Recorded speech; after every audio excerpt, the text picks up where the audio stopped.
Proposições, frases e afirmações de Pascal Engel, tradução de Desidério Murcho. Uma frase é uma sequência de palavras, formada segundo as regras sintáticas de uma língua. Mas uma frase tanto tem propriedades semânticas quanto sintáticas. Tanto as palavras como a frase completa têm significado.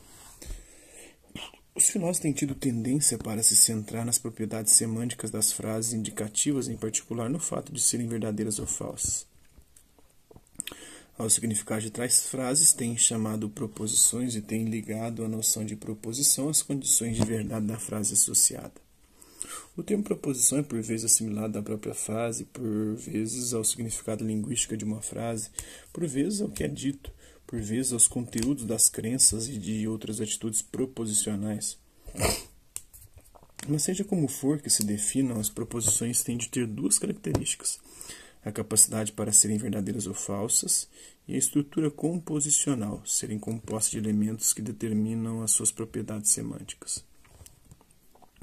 Uma razão para distinguir uma frase do que a frase diz é que uma frase pode ser destituída de significado e, por isso, nada dizer, mas ser ainda uma frase.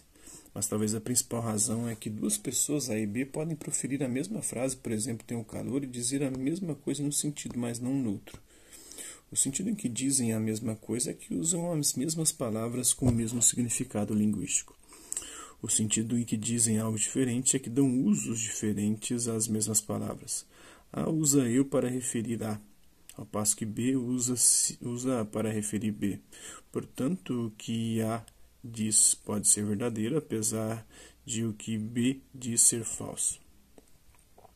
Se o que se diz pode ser verdadeiro num caso e falso no outro, A e B não fizeram a mesma afirmação. Por outro lado, se B proferir ao invés tens calor, quando A profere tenho calor, dão o mesmo uso a frases diferentes e têm a mesma afirmação, e fazem a mesma afirmação. Deste ponto de vista, segundo Strawson, temos de distinguir a frase, o uso da frase e a afirmação feita ao usar uma frase no contexto em que a frase é proferida. Segundo Strawson, não são as frases, mas antes as afirmações que são verdadeiras ou falsas. Os lógicos abstraem habitualmente do contexto em que as frases são proferidas na comunicação propriamente dita e falam das proposições expressas como entidades abstratas. O principal proponente moderno desta concepção é Frege. Para ele, uma proposição é um pensamento que é simultaneamente o significado cognitivo expresso por uma frase e o conteúdo de uma atitude proposicional, como a crença ou o desejo. Os pensamentos são os sentidos das frases. Os pensamentos distinguem-se segundo o seguinte princípio: se for racionalmente possível acreditar que P e não acreditar que Q, então o pensamento de que P e o pensamento de que Q são diferentes.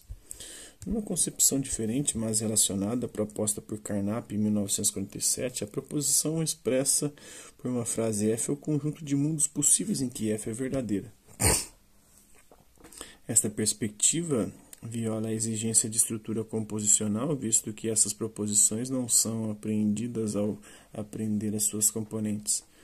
Parece também capaz de diferenciar entre algumas proposições diferentes. Por exemplo, haveria apenas uma proposição necessariamente falsa, dado que só há um conjunto vazio de mundos, mas intuitivamente há muitas proposições necessariamente falsas. Uma perspectiva alternativa das proposições como entidades é a neo-Husserliana, de que são coleções de entidades propriamente ditas que constituem fatos ou estados de coisas. Assim, a proposição expressa por Sócrates é mortal, é o par ordenado Sócrates ser mortal, constituído pelo indivíduo Sócrates e pela propriedade de ser mortal. As três questões que se levantam quanto a essa perspectiva são as seguintes. Primeiro, serão os conteúdos das frases falsas fatos negativos? Existirão fatos desses? Qual que é o critério de identidade dos fatos? O segundo, Terceiro, como podem as proposições como fatos ser os conteúdos das atitudes proposicionais?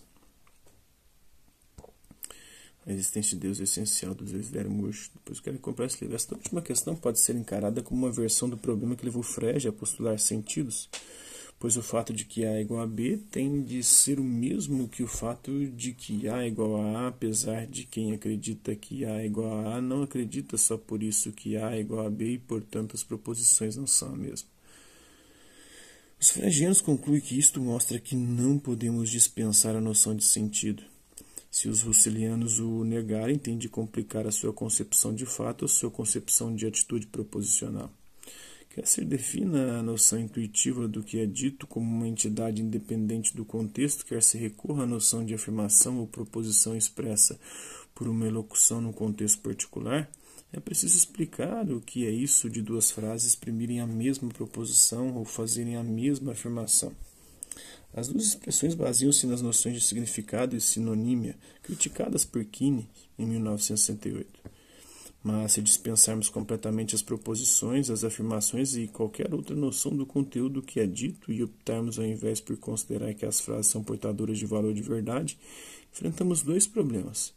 O primeiro é que é dúbio que as frases assumam um papel de conteúdos de atitudes proposicionais.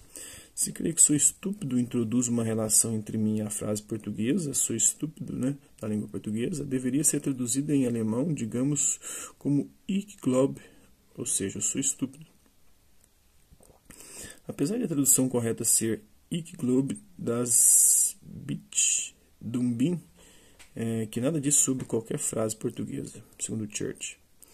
O segundo problema é que, apesar dos nossos escrúpulos ontológicos quanto à admissão de proposições como entidades, precisamos ainda de uma noção como essa para exprimir o conteúdo do que se diz ou crê, e para dar conta da intencionalidade do pensamento em geral.